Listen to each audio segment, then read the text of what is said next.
Қайырлы күн достар, каналыма қош келдіңіздер.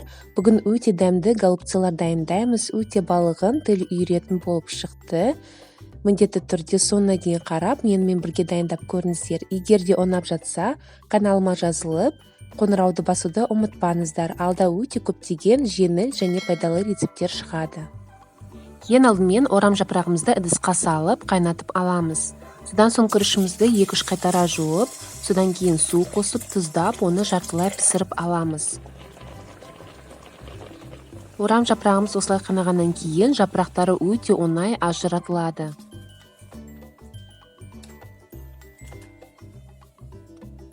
Келесі кезекте салмасын дайындаймыз. Фаршымызға тұз салып, жуа қосып, үстіне сәбіз, күріш, тұздап, қара бұрыш салып, жақсылап араластырып, салмасын дайындап қоямыз.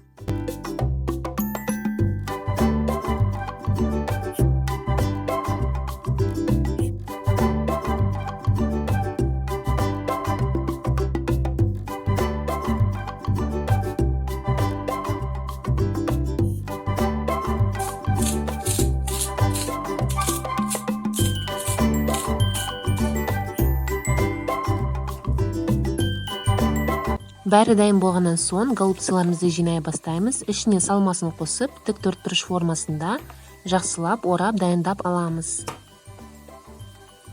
Осылай дайындап қатырып қойсаңыздар, кез келген кезде тоңазытқыштан алып, тез дайындауға болады.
Міне біздің голубцалар дайын болды, орап дайындап қойдық.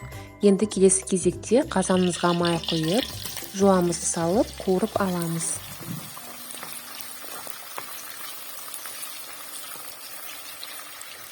Үстіне сәбізімізді қосып, тұздап, томат пастасын салып, тағы да 2-3 минуттай қуырып аламыз. Енді үстіне шамалап су құйып, голубцаны орналастыра бастаймыз.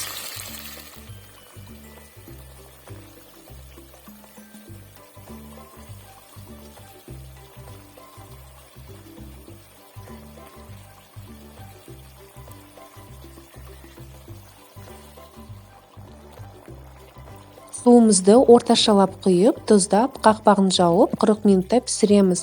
Суымызды өте көп қоспаймыз, өйткені голубцаларымыз дәмсіз болып кетеді. Тек қана ортасына дейін құямыз.